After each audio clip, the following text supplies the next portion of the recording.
America में अपनी dream study पूरा करने गई इंडियन स्टूडेंट जानवी कंडूला। इस इंडियन स्टूडेंट को शायद अब इंसाफ मिल सकता है। जानवी को अपनी तेज रफ्तार पुलिस या पेट्रोलिंग कार से जानलेवा टक्कर मारने वाला आरोपी पुलिसकर्मी केविन डेव एक हफ्ते पहले उसे सबूतों के अभाव में आपराधिक मुकदमे से मुक्त कर दिया गया था। सिएटल प्रोसिक्यूटर का कहना था कि हमें जानवी की मौत का दुख है, लेकिन सबूतों के अभाव में केविन डेव पर आपराधिक मुकदमा नहीं चलाया जा सकता है। जस्ट टीवी ने उस दिन भी इस फैसले पर आपत्ति जताई थी।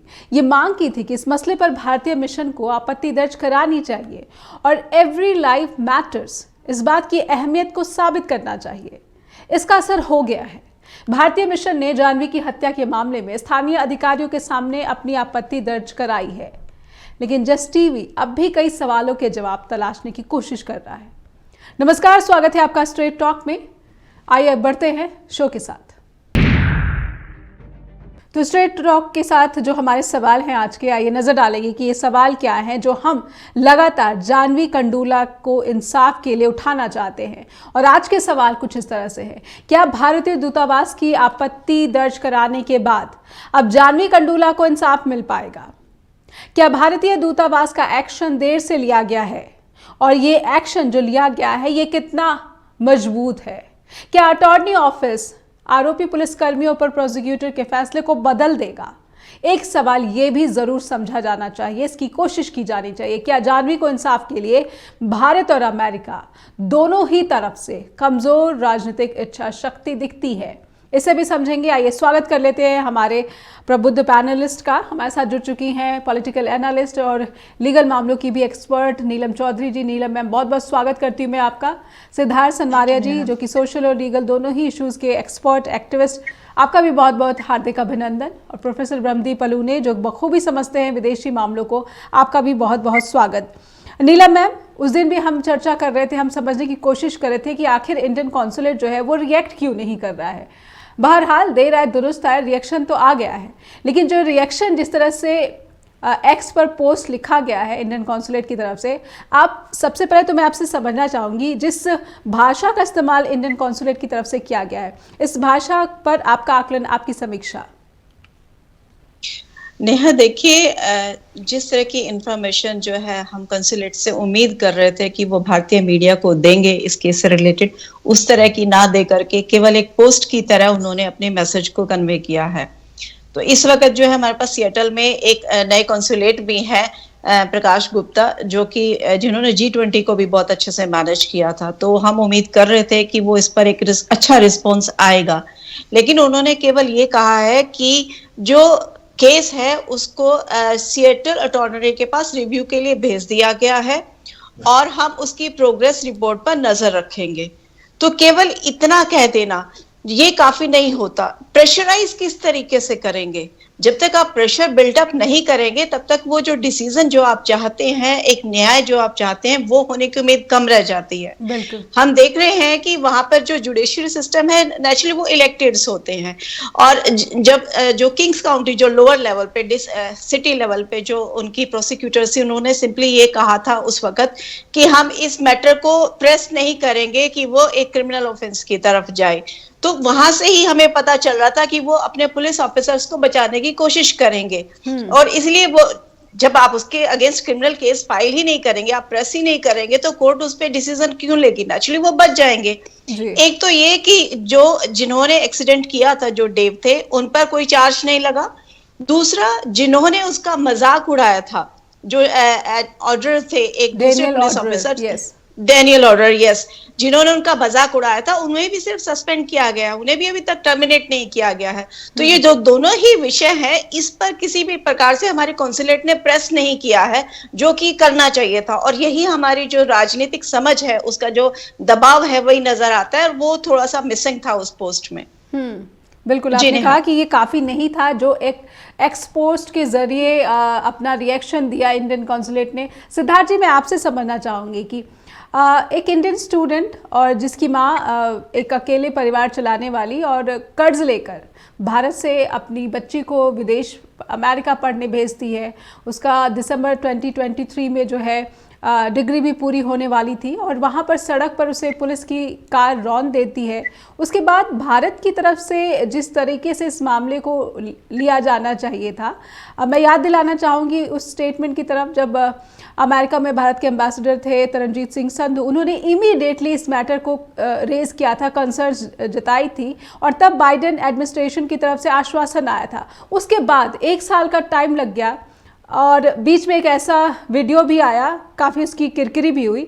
उसके बावजूद हम वहीं खड़े हैं, हम अभी भी जानवी कंडूला के लिए इंसाफ की मांग कर रहे हैं और इंडियन कॉन्सुलेट का 2 दिन के बाद रिएक्शन भी आता है तो इतना फीका सा रिएक्शन आता है। आप किस तरह से देख रहे हैं इस पूरे वाकये को? सबसे पहले तो मैं जी सिद्धार्थ जी, आपकी आवाज़ नहीं आ रही है। और प्रार्थना करता हूं कि उनके परिवार को इतनी शक्ति दे कि वो इस लॉस को क्लियर कर सके। जी, आप थोड़ा सा ऊंचा बोल सकते हैं Siddharth ji, your voice is quite low. Seattle Microsoft, Amazon की भूमि है। आज अमेरिका का जो स्टैच्यू ऑफ लिबर्टी है वो मुझे धूलित हुआ दिख रहा है। अमेरिकन्स जो अपने आप को चैंपियंस कहते थे ह्यूमन राइट्स के लिए, सारे विश्व में हर जगह जाकर अपने वर्चस्व को जमाने के लिए ह्यूमन राइट्स की शील्ड लिया करते थे, आज वो सब एक्सपोज हो चुके हैं। हमारे देश के एक नागरिक की हत्या की गई और यूएस डिपार्टमेंट ऑफ प्रोसिक्यूशन अगर प्रोसिक्यूट नहीं कर रहा तो हमें डिमांड करनी चाहिए स्ट्रांगली कि उसे प्रोसिक्यूट किया जाए। जो डिमांड बड़े कैलकुलेटिव वे में की गई जी, वो थोड़ी स्ट्रांग होनी चाहिए थी। हमारा जो कॉन्सुलेट है वो पूरी फूक फूक के कदम रख रहा है, लेकिन यहां पर जब एक मृत्यु का और मृत्यु के पश्चात जो उन पुलिस ऑफिसर्स का बिहेवियर रहा, जो प्रोसिक्यूटर का बिहेवियर रहा, वो हमारे देश के प्रति एक चैलेंज है। अगर हम एक नेशन है तो हम सबको मिलकर यूएस के ऊपर प्रेशर बिल्डअप करना चाहिए कि हम न्याय एक्सपेक्ट करते हैं और हमें न्याय मिलेगा। जी, सिद्धार्थ जी, मैं आपसे समझना चाहूँगी कि जिस तरह से सिएटल प्रोसिक्यूटर का जो स्टेटमेंट अगर आप पढ़ते हैं और जिसमें वो कहते हैं कि सबूत नहीं थे, enough evidence were not there to continue with the criminal case against Kevin Dave, आपको क्या लगता है वाकई में जो यहाँ पर तर्क दिया गया है कि मामला मुकदमा आपराधिक मुकदमा नहीं चलाया जा सकता है, बीइंग लीगल एक्सपर्ट, आपको भी लगता है कि उनकी बातों में, उनके तर्क में जो है थोड़ा सा दम है या फिर ये सीधे सीधे जो है एक बहाना दिखता है? बिल्कुल झूठ। नार्को एनालिसिस कराइए, यूएस के अंदर नार्को एनालिसिस किया जाता है, उसको रिकॉर्डिंग को भी एविडेंस में, प्राइमरी एविडेंस में लिया जाता है। हमारी कंट्री में प्राइमरी एविडेंस में नहीं लिया जाता जी। तो जो प्रोसिक्यूटर ने कहा कि डाउट है, डाउट मुझे उनकी इंटेंशन में दिख रहा है, डाउट मुझे इंटीग्रिटी में दिख रहा है यूएस गवर्नमेंट की, चाहे वो फेडरल है, चाहे वो स्टेट की है, चाहे वो सिटी की है। तो ये कहना कि सबूत के अभाव थे, मैं नहीं मानता। सबूत नार्को एनालिसिस के अंदर उन दोनों पुलिस ऑफिसर से कराया जाए, सारा सत्य सामने आ जाएगा, प्रमाणित हो जाएगा। जो इंडियन मिशन है सिएटल में, यूएस में, इस मसले को 1 साल से ज़्यादा वक्त हो चला है और इसके बाद हमने पहले बॉडी कैम फुटेज देखा, उसके बाद सिएटल प्रोसिक्यूटर का स्टेटमेंट देखा और अब इंडियन कॉन्सुलेट का स्टेटमेंट भी देख रहे हैं। इस स्टेटमेंट को जिसे नीलम जी ने सरेआम इसे नकार दिया है कि ये उतना स्ट्रांग नहीं है, ये एक प्रेशर नहीं बना सकता ताकि अमेरिकी धरती में न्याय के लिए एक प्रेशर जो है इंडियन मिशन की तरफ से बनाया जा सके। वही प्रेशर जो हम प्रेशर देखते हैं निखिल गुप्ता के लिए, प्रेशर देखते हैं बाकी अलग मामलों के लिए देखते हैं जब यूएस के साथ डीलिंग होती है या फिर स्ट्रैटेजीज पे बात होती है, लेकिन ये प्रेशर इस जानवी कंडूला की इंसाफ के लिए कम दिखता है। आप कैसे देख पा रहे हैं प्रोफेसर ब्रह्मदीप अलूने? देखिए नेहा जी, एक भारतीय नागरिक होने के नाते जब हम मानवाधिकारों की बात करते हैं या किसी दूसरे देश पर आरोप लगाते हैं तो ऐसे ही लगता है जैसे हम अपना मुंह नोच लेते हैं, क्योंकि भारत में आप मणिपुर से लेके देश भर के कई इलाकों में ले लें, मानवाधिकारों की स्थिति भारत में हम बखूबी समझते हैं। तो जब हमारे देश में ही मानव अधिकारों को लेकर गैर जवाबदेही, हमारे देश में अपारदर्शिता है, हमारे देश में इतना सारा उत्पीड़न है, तो जाहिर सी बात है कि वह जो पूरा का पूरा प्रभाव है वो हमारे इंडियन कॉन्सुलेट पर भी दिखता होगा, क्योंकि अंततः जवाबदेही तो होती है और दुनिया में कुछ छुपता नहीं है। तो जिस प्रकार से वहां पर इंडियन अधिकारियों ने जो रिएक्ट किया है वो बहुत ही साधारण नजर आता है। और ये दो देशों का मसला नहीं है, दरअसल ये दो ऐसे देशों से जुड़ा हुआ है जिनकी मानवाधिकारों को लेकर जिनकी स्थिति बहुत ही खराब है। और आप तो जानते हैं कि जो अमेरिका है वो संयुक्त राष्ट्र की मानवाधिकार परिषद जो है UNHRC का सदस्य ही नहीं है। और जब बराक ओबामा ने उन्हें बनाया तो थोड़े ही दिनों में उन्होंने आरोप प्रत्यारोप लेकर वो अलग हो गए। कुल मिलाकर आप देखिएगा कि पुलिस वाला एक लड़की की हत्या करता है, नशे में होता है, और नशे में होने पर वहां पर $10,000 उस पर जुर्माना होता है। वो संभवतः उस पर नहीं हुआ। 3 महीने के लिए उसका लाइसेंस कैंसिल होना चाहिए, वो नहीं हुआ। दूसरी बात है कि एक सोचिए सिंगल चाइल्ड थी, वो अपनी माँ की एकमात्र बेटी थी, और उसके बावजूद अमेरिका की ओर से उस बेटी के लिए जो कुछ दिया जाना था या जो हर्जाना ठोकना था उसको लेकर कोई विचार अभी तक नहीं किया गया है। दूसरी बात है कि हमारे विदेश मंत्रालय की ओर से हमने आज तक इस मामले पर कोई टिप्पणी देखी नहीं है। फिर आप देखेंगे भी कैसे, क्योंकि मणिपुर को लेकर पूरी दुनिया में आपकी आलोचना होती है, महिलाओं के उत्पीड़न को लेकर आप बदनाम है, दलितों पर उत्पीड़न होता है, पूरी दुनिया देखती है आप पर।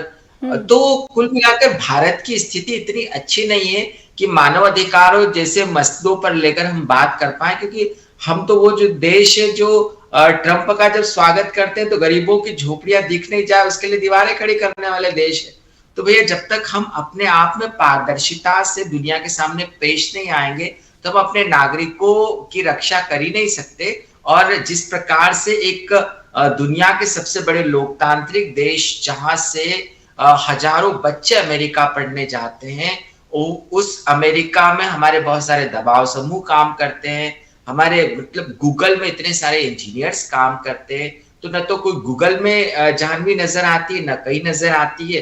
तो कुल मिलाकर जाह्नवी को लेकर हमारा जो नजरिया है वो ठीक, अमेरिका का नजरिया ठीक वैसा ही है जैसे भारत में एक एक्सीडेंट होता है और लोग भूल जाते हैं उसको, ऐसा ही अमेरिका में भी होता है। दूसरी बात यह भी है कि जो अमेरिका की यातायात या पर वहां पर जो मौतें होती है वो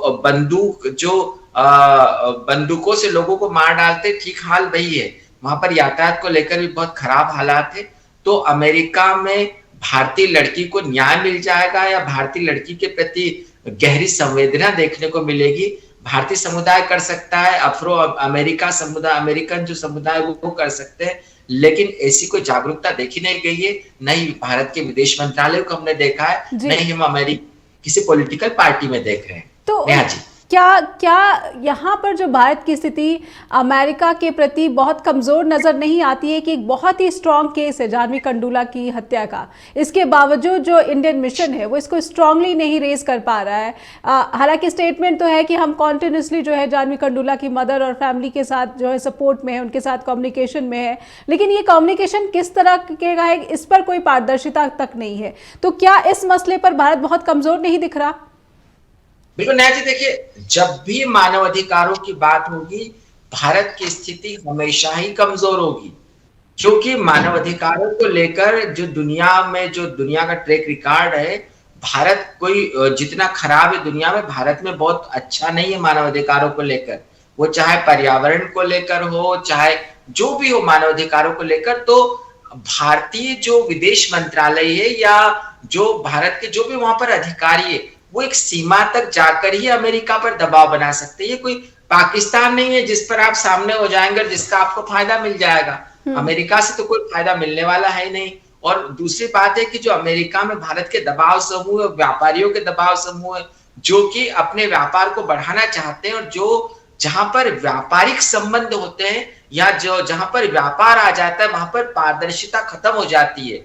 तो व्यापार और मानव अधिकार जो है वो साथ साथ चल ही नहीं सकते। हमको समझने की जरूरत है कि हथियारों के मामले में या व्यवसाय के मामले में भारत और अमेरिका के व्यापारिक संबंध है, और इन व्यापारिक संबंधों में यदि लोग मरते हैं, भारतीय नागरिक मरते हैं, तो मरते रहेंगे। नेहा जी, लेकिन एक पब्लिक आउटरीच तो दिख रहा है। नीलम, मैं आपसे समझना चाहूंगी कि वहाँ पर सियाटल में हमने देखे है कि वहाँ पे प्रदर्शन की तस्वीरें निकलकर सामने आ रही है और लोगों में गुस्सा इस बात का है कि अगर you are a regular person तो क्या आपको कोई भी जो है कुचल कर जा सकता है, और खास करके पुलिस का वाहन कुचल कर जा सकता है और वो पुलिसकर्मी बचे रह सकते हैं, और इस तरह से एक स्टेटमेंट आ जाएगी कि enough evidence were not there. तो एक आउटरीच, तो एक पब्लिक आउटरीच तो ऑलरेडी इज देयर। इसके बावजूद इंडियन मिशन जो है वहाँ पर इतना कमज़ोर दिख रहा है। ऐसे में ये जो स्टेटमेंट आता है कि हम लगातार फैमिली को सपोर्ट दे रहे हैं, इस सपोर्ट के बारे में जो कि कोई डिटेल भी नहीं है कि किस तरह का सपोर्ट है। क्या जो जानवी की माँ है उसे कोई फाइनेंशियल एड मिली है, या फिर जानवी की माँ को डायरेक्ट एक पार्टी बनाया गया है यहाँ पर सिएटल में, जो कि केस चला जानवी कंडूला की मौत का? नीलम मैम। नेहा, देखिए, आउटरीच तो नेचुरल है, किसी को भी अकाउंटेबल नहीं ठहराया गया है। पुलिस जो है वो कम्युनिटी की सपोर्ट के लिए होती है उनको मारने के लिए नहीं होती है जी। तो एक पुलिस ऑफिसर जिसकी एक गाड़ी की लिमिट जो है वो 25 माइल्स पर आवर होनी चाहिए, वो 72 की स्पीड से चला रहा है, तो नेचुरली अकाउंटेबिलिटी उसकी बनती है। और जो एक दूसरे पुलिस ऑफिसर थे वो ड्रग ऑफिसर हैं, और वही केविन डेव का टेस्ट भी ले रहे थे, जिन्होंने बाद में कहा था ही वाज नॉट इम्पेयर्ड। तो एक ऑफिसर ने अपने कुलीग को बचाने की कोशिश की है, तो उन्होंने अपनी तो परवाह की है, लेकिन उसकी परवाह नहीं की जिसको की गाड़ी से कुचल दिया गया। और इसी चीज को जो पुलिस कमीशन है उनके ऑफिसर ने एडमिट किया था कि हम सोच रहे हैं कि इन रूल्स पे, स्पीड के रूल्स पे कि हम सोचेंगे, लेकिन जिसकी जान गई उसका क्या। अब वहां पर उनकी माँ तो नहीं है, लेकिन उनके कुछ रिप्रेजेंटेटिव हैं जिनके कांटेक्ट में कॉन्सुलेट है। लेकिन कॉन्सुलेट का भी जैसे आपने रोल कहा है, केवल ये है कि जो वहां की एडमिनिस्ट्रेशन जिस तरह की इन्वेस्टिगेशन करेंगी उस पर वो क्लोज वॉच रखेंगे। तो उनका कोई रोल जो होना चाहिए था, जो लूप होल्स इस केस में नजर आ रहे हैं, उनको स्ट्रेस अपॉन किया जाना चाहिए था। तो एक अगर हमारी युवा जो लड़की है, जो इंटेलिजेंट बच्चे होते हैं जो कि क्वालिफाई करके वहां एमएस करने के लिए जाते हैं, तो उनको अगर वहां के लोग कहते हैं she was just a regular, she has a limited value, इस तरह का कह के जस्ट कट अ चेक, तो एक चेक आप उनके नाम से रिलीज कर दे, तो मींस ह्यूमन वैल्यूज को वो कितना कम आकर है। ये साफ साफ दर्शाता है कि एक पुलिस ऑफिसर दूसरे पुलिस ऑफिसर को बचाने की कोशिश कर रहा है, और वो अपने आपको कहीं पर भी अकाउंटेबल नहीं ठहरा रहे। आप ये भी कह सकते हैं कि इंडियंस या कोई जो स्टूडेंट्स हैं उनके लिए कोई वैल्यू नहीं रखते, तो उनकी जो मोरालिटी है पुलिस ऑफिसर्स की कहाँ स्टैंड करती है। तो ये सारी चीजें हाईली क्वेश्चनेबल है, और एक बहुत अच्छा केस है जिसको सीरियसली जो है स्ट्रेस अपॉन करना चाहिए, इसको परस्यू करना चाहिए, दबाव डालें तभी ये चीजें सामने आती हैं, अदरवाइज हर कोई अपने पुलिस ऑफिसर्स को बचाने की कोशिश करेगा। बिल्कुल। क्या हम उम्मीद लगाए कि सियाटल सिटी अटॉर्नी ऑफिस जो है जानवी के मामले में इंसाफ को प्रायोरिटी देगा? यूएस अटॉर्नीज जनरल ऑफिस लोगों के सिविल राइट्स और ह्यूमन राइट्स को बचाने के लिए काम करते हैं। वॉशिंगटन स्टेट के अटॉर्नी जनरल बॉब फर्ग्यूसन है, जो ट्रंप के सामने भी खड़े हुए। आज जो ये अटॉर्नी जनरल ऑफिस है उसको अपनी साख बचाने के लिए, American concept of a nation को बचाने के लिए न्याय के लिए संघर्ष करना पड़ेगा। सियाटल एक वाइट प्रीडोमिनेंट वाइट रेस का एक शहर है, एशियंस भी वहां पे हैं, और दोनों पुलिस ऑफिसर्स वाइट्स हैं जिन्होंने ये हरकतें की। मैं कोई रेसिस्ट के ऊपर कमेंट नहीं कर रहा, रेसिज्म का भी कमेंट नहीं कर रहा, लेकिन ये देखना होगा कि क्या ये डोमिनेशन एक रेस की है। जी, US has failed to stand by what they had declared. जो इनकी 4th जुलाई इतनी वर्ल्ड के अंदर मनाई जाती है, क्या वो मनाने के ऊपर हक रख सकते हैं? अब ये जो नॉन अकाउंटेबिलिटी, जो नीलम जी ने अभी बहुत विस्तार में बताया, जी नॉन अकाउंटेबिलिटी टू लॉ दर्शाता है कि अमेरिकन सोसाइटी खत्म हो चुकी है या खत्म होने की कगार पे है। अगर ये अकाउंटेबिलिटी नहीं आती तो विश्व के अंदर जो ये सुपर पावर का खेल चल रहा है यूएस का, ये समाप्त होगा, होना भी चाहिए। अमेरिकन सोसाइटी को ये खुद देखना होगा कि क्या उनके बच्चे जो पुलिस ऑफिसर्स बने हैं और जो उनका व्यवहार है, क्या ये व्यवहार किसी संतुलित मानसिकता के व्यक्ति का हो सकता है। किसी भी व्यक्ति की मृत्यु हो जाए तो कोई भी सभ्य व्यक्ति दुखी तो होगा, परंतु जो व्यवहार सिएटल पुलिस ऑफिसर्स ने दिखाया है वो दर्शाता है कि कितनी विकृत मानसिकता अमेरिकन की है। भारत के अंदर एक होड़ लगी हुई है यूएस और कनाडा जाने के लिए। कैपिटलिज्म एक कारण है, परंतु अगर देखा जाए कि हमारा देश अमेरिका को कुछ कह सकता है, मुझे नहीं लगता कि यूएस हमारे देश की इतनी परवाह करेगा। अगर उन्होंने किया होता तो जो प्रोटेस्टर्स, हमारे एक पूर्व प्रधानमंत्री, कनाडा यूएस को मैं एक ही तरीके से देखना चाहूंगा, अगर उनके प्रति जो व्यवहार किया गया, जो फ्रूट्स के ऊपर किया गया और उस पर कोई कार्रवाई नहीं होती, तो हमारे काउंसलर्स की अभी अमेरिकन और कैनेडियंस नहीं सुन रहे। हमें सुनवाने के लिए और संघर्ष करना पड़ेगा। उम्मीद है कि मोदी सरकार ने जो नारा है मोदी है तो मुमकिन है, वो ये मुमकिन भी करके दिखाए। जी, and this is how each life matters. इसको जो है इंडियन गवर्नमेंट एक बार फिर से सच हकीकत में बदलती नज़र आएगी। अब प्रोफेसर ब्रह्मदीप, सवाल ये भी है कि डोनाल्ड ट्रंप, बेशक प्रेसिडेंशियल इलेक्शंस वहाँ पर चल रहे हैं और बाइडेन प्रशासन को चुनौती डोनाल्ड ट्रंप की है, लेकिन डोनाल्ड ट्रंप की तो पूरी की पूरी पॉलिटिक्स ही वाइट पॉलिटिक्स, और उनको भी बहुत ज़्यादा वहाँ पे वोटों की पोलराइजेशन के लिए जाना जाता है।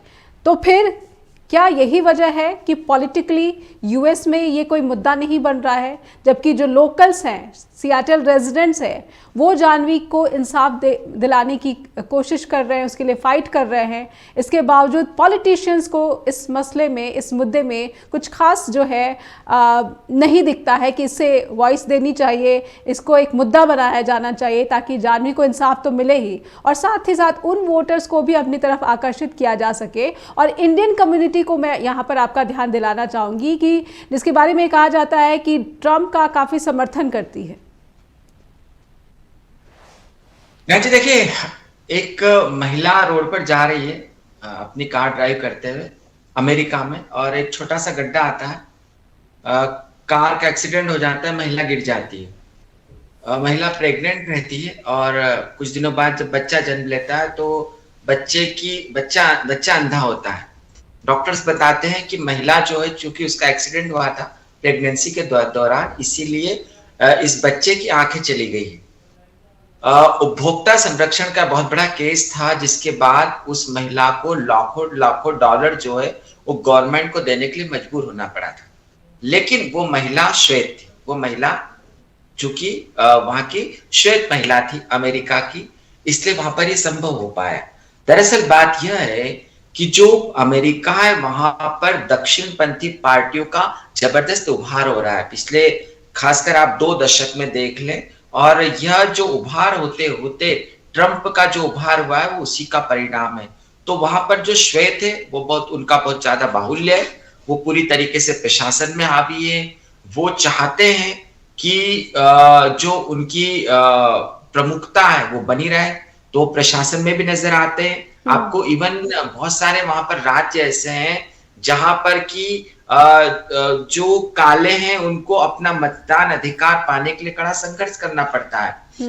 तो ट्रंप का चाहे भारतीय कितना भी समर्थन कर ले, लेकिन उसके बावजूद यह नहीं भूला जा सकता कि ट्रंप वही व्यक्ति है जिन्होंने जो जॉर्ज लॉयड जिसकी हत्या हुई थी 2020 में, और उसके बाद जो देश में दंगे भड़के थे, तो उनको दंगाइयों की भीड़ उसको न्याय के लिए संघर्ष नहीं बताया था। उन्होंने कहा था ये आतंकियों का समूह, ये दंगाइयों की भीड़ है। और अंततः जो ट्रंप के पक्ष में खड़े होने वाले लोग हैं वो अधिकांश गोरे लोग हैं। तो अमेरिका जो है वो नस्ल भेद का प्रदर्शन करने वाला दुनिया का एक बदतरीन देश है, जहां पर तमाम तरीके से ये देश मानव अधिकारों की चाहे कितनी भी दुहाई दे ले, कितनी भी बात कर ले, लेकिन हकीकत ये है कि इस देश में समानता का व्यवहार किया ही नहीं जाता कालों से, और बार बार वो चीजें उभर कर आती, फिर चाहे भारतीय हो, बांग्लादेशी हो, पाकिस्तानी हो, जो भी हो, या वहां पर जन्म लेने वाले लोग हो, उनको गुलामों की दृष्टि से देखा जाता है। तो ट्रंप जो है, ट्रंप का समर्थन करने वाले वो भारतीय हो सकते हैं जो जिनको अपने व्यापार व्यवसाय की चिंता हो, या जो अपना नाम चमकाना चाहते हैं। लेकिन यदि मानवाधिकारों के ट्रैक पर आप आएंगे तो मानवाधिकारों को लेकर, भारतीयों को लेकर अभी भी वहां के जो श्वेत, बहुत सारी ऐसी कॉलोनीज होती है जहां पर भारतीयों को रहने दिया ही नहीं जाता, ब्लैक्स को रहने दिया नहीं जाता। तो अमेरिका जैसे देशों के नागरिकों की नजर में बेहतर बनने के लिए अभी भारत के नागरिकों को या भारतीयों को बहुत ज्यादा प्रयास करने की जरूरत है। हमको ऐसा लगता है कि हम ये जो हमारे तात्कालिक प्रयास दिखते हैं वो अहमदाबाद में या हाउडी मोदी के तौर पर, तो ये प्रतीकात्मक कुछ प्रयास हो सकते हैं और इसका फायदा ट्रंप को तो मिल सकता है, लेकिन मुझे नहीं लगता कि इसका फायदा भारतीयों को मिलता होगा, क्योंकि भारतीयों को इसका फायदा तब मिलेगा जबकि भारत जो है, एक भारत में जब तक आप अपने हर नागरिक का सम्मान नहीं करेंगे, भारत में जब तक मानवाधिकारों की स्थिति बहुत अच्छी नहीं होगी, जब हम भारत में जब तक लोकतांत्रिक तरीके से जो बापू की जो दुहाई देते हैं उस आधार पर हम लोकतंत्र को आगे नहीं बढ़ाएंगे, तब तक भारतीय नागरिक सम्मान नहीं पा सकते। तो अमेरिका में ये जो हालात हो रहे हैं या हालात जो दिख रहे हैं, राजनीतिक पार्टियां उनका वोट तो पा सकती है, लेकिन मुझे नहीं लगता कि इससे भारतीयों को कुछ कोई हासिल होने वाला है। जी, अगर न्याय मिल सकता है वो बाइडेन प्रशासन के एक्शन के बाद या फिर उसके कुछ सक्रियता से ही मिल सकता है, क्योंकि वहाँ पे पोल्स हैं और पोल्स में जो ट्रंप हैं वो उन वोट्स को अट्रैक्ट करने की कोशिश कर रहे हैं जो कि वाइट वोट्स मैटर्स और वाइट लाइव्स मैटर, इसी का इशारा करते हैं। नीलम मैम। नेहा देखिए, ये एक पॉलिटिकल कंफ्यूजन तो है यहाँ पे, क्योंकि वो जो दोनों पुलिस ऑफिसर्स हैं वो वाइट हैं, आपको उनके भी वोट चाहिए, जो इंडियंस हैं आपको उनके भी वोट्स चाहिए, आप दोनों को ही अवॉइड नहीं कर सकते। और जो अटॉर्नरीज होते हैं ये पॉलिटिकल पोस्ट ही होती हैं, और जजेस भी जो हैं वो इलेक्टेड होते हैं, ये मेयर और उनके एमसीज जो हैं ये इलेक्ट करते हैं। अब इस मैटर को ही अगर हम देखें, देखिए मेयर ने अपनी सिचुएशन क्लियर करने की कोशिश की, उसने जो जानवी है उसकी मदर को लेटर भी लिखा जिसमें ये उसने ये कहा कि ऑर्डर के जो व्यूज है वो हमारे नहीं है, हमारी सिटी के भी व्यूज नहीं है, हम ऐसा नहीं सोचते। तो ये क्लैरिफिकेशन की जरूरत क्यों पड़ी, ताकि इसीलिए ना कि जो इंडियन वोट्स हैं वो उनके साथ इंटैक्ट रहें। राइट। तो पॉलिटिक्स तो इसमें है ही है। और नेहा जो अब आपने एक बात कही कि जो गुजराती जो युवक गया था जिसकी डेथ हुई थी, अब मेरा तो एक और मेजर कंसर्न, हाँ जो एक और कंसर्न है कि जो इजराइल के लिए हरियाणा, उत्तर प्रदेश और हिमाचल से जो हमारे युवक इनके इंटरव्यूज चल रहे हैं उनको इजराइल में भेजा जाएगा, क्या ये 100% कंफर्म है कि वो उनको as a sports staff use नहीं करेंगे? उनकी आर्मी जो वो कम होती जा रही है, मतलब इजराइल से अपने 8 लाख से ज्यादा लोग कंट्री छोड़ के जा चुके हैं और हम अपने वर्कर्स को एक कॉन्फ्लिक्ट जोन में काम करने के लिए भेज रहे हैं। तो यहाँ पे एक डायलेमा आ जाता है कि हमारा कंसुलेट इस तरफ क्यों नहीं सोच रहा है कि हम भेज रहे हैं एक कॉन्फ्लिक्ट जोन में। तो जैसे जाह्नवी वाला ये केस है, इसमें बहुत सारे लैक्यूनास थे, अगर जो हमारे कंसुलेट्स हैं, हमारे एम्बेसडर्स हैं, अगर उसमें इंटरवीन करे तो वो एक अच्छे रिजल्ट की तरफ जो उसको लेके जा सकते हैं, जिसमें कि वो सिर्फ केवल और केवल जो एडमिनिस्ट्रेशन जो इन्वेस्टिगेशन कर रही है वो उसी पर नजर रख रहे हैं, जो एक सिर्फ एक आप खाना पूर्ति वाला एक सिस्टम है उसको आप कह सकते हैं। पर्सनल इंटरेस्ट जो है वो कहीं नजर नहीं आता, जो कि होना चाहिए हमारे अपने सिटीजन्स के लिए। और सबसे बड़ी बात है कि ह्यूमन एंगल, एक आप 23 साल की बच्ची जिसकी मौत हो जाती है सड़क पर, जिसको पुलिस की पेट्रोलिंग व्हीकल जो है कुचल देती है, उसके बाद भी जितनी सेंसिटिविटी इंडियन कॉन्सुलेट की तरफ से दर्शानी चाहिए वो सेंसिटिविटी भी कह सकते हैं कि मिसिंग है। सिद्धार्थ जी, अब आखिरी उम्मीद हम कहाँ लगाए? सिद्धार्थ जी। जी बताइए। जी। हमारे देश ने कतर से अपने नौसैनिक छुड़वाए। जी। यूक्रेन से अपने विद्यार्थियों को लेके आए। हमारा विदेश मंत्रालय के अंदर जो अधिकारी हैं जी सक्षम है। सरकार की फिर चाहिए कि हम इसमें न्याय लें। हमारे देश में भी चुनाव है और यूएस के अंदर भी चुनाव है। जी। यूएस के अंदर की अल्ट्रा नेशनलिज्म है, हमारे देश के अंदर भी एक नेशनलिज्म की वेव है पिछले 10 वर्षों से। जी। मुझे लगता है कि आवाज़ की कोई आवाज़ संबंधी समस्या है सिद्धार्थ जी, कि आवाज़ हम तक स्पष्ट तरीके से नहीं आ पा रही। प्रोफेसर ब्रह्मदीप, यही सवाल आपसे कि क्या अब हम आखिरी जो आस है वो किससे लगाएं? माफ़ कीजिएगा सिद्धार्थ जी, आपकी आवाज़ जो है स्पष्ट नहीं आ पा रही। जी नेहा जी, आखिरी उम्मीद। जी सिद्धार्थ जी। जी सिद्धार्थ जी, अगर बात पूरी करना चाहें। आखिरी आस हमारी अपनी सरकार से ही रहेगी। जी जी, प्रोफेसर ब्रह्मदीप। जी नेहा जी, बिल्कुल। देखिए, मैडम अभी कह रही थी कि अपेक्षा ही कर सकते हैं, और दूसरी बात यह भी है कि भले ही जो गति होना चाहिए वो कम है, लेकिन न्याय के लिए हमारे जो कॉन्सुलेट है उन्होंने जो बोला है, या जो भारतीय कम्युनिटी जिस प्रकार से प्रदर्शन कर रही है, तो कम से कम एक छोटी सी जो लो है उससे यह भी पता चलता है कि भारतीय नागरिक जागरूक है।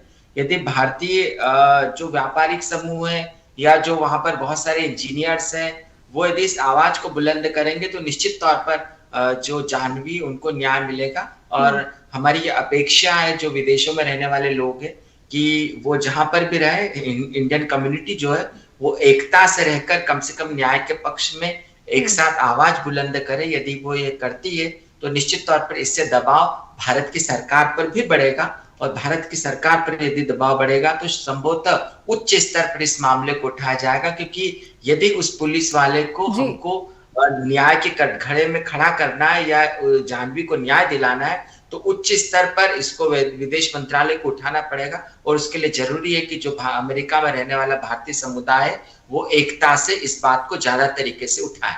नेहा जी। प्रोफेसर ब्रह्मदीप, मैं आपसे इस सवाल का जवाब चाहती हूँ कि बेहद संक्षेप में दे।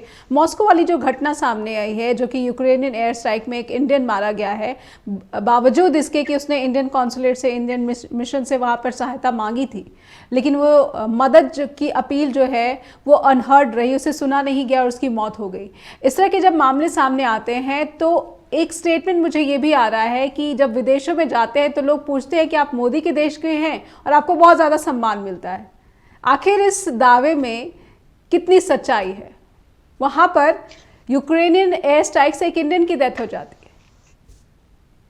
नहीं आज देखिए, उस घटना के बारे में इसलिए कहना मुश्किल है क्योंकि भारत के जो लोग हैं पूरी दुनिया में बसे हुए, रोजगार के लिए सब दूर वो जा रहे हैं। अब वो किस कंपनी की ओर से गए थे, वो क्यों गए थे और इन्होंने किस कंडीशन में आकर मदद मांगी जो भारतीय विभाग है उससे, तो ये कहना थोड़ा सा मुश्किल है। और फिर दूसरी बात यह भी है कि यूक्रेन और रशिया के युद्ध में नेपाली जो लोग हैं वो भी मारे गए हैं। दूसरी बात यह भी है कि रोजगार के लेकर भारतीय जो है वो दुनिया भर में जाने को मजबूर भी हो गए, यहाँ तक कि हमारी गवर्नमेंट ही उनको इजराइल भेज रही है। तो भारतीय जो है उनके बारे में ये कहा नहीं जा सकता कि उनकी सुरक्षा कैसी की जाए, हालांकि यह बहुत दुर्भाग्यपूर्ण नजर आता है। बिल्कुल, बहुत बहुत धन्यवाद करना चाहूंगी। आपका समय समाप्त हो गया है। सिद्धार्थ जी, आपका भी बहुत बहुत धन्यवाद। नीलम मैम, आपका भी आभार कि आप सभी ने वक्त निकाला और स्ट्रेट टॉक के साथ जुड़े। और अब दर्शकों से भी अनुरोध करती हूँ मैं कि उम्मीद करती हूँ कि आपको स्ट्रेट टॉक कार्यक्रम लगातार आपको पसंद आ रहा है। और अगर कोई शिकायत भी है तो आपका बहुत बहुत स्वागत है, आप हमें अपना कीमती फीडबैक भेज सकते हैं info@justbroadcasting.com या फिर neha@justbroadcasting.com पर भी। अपना ख्याल रखिए, आपसे फिर होगी मुलाकात। नमस्कार।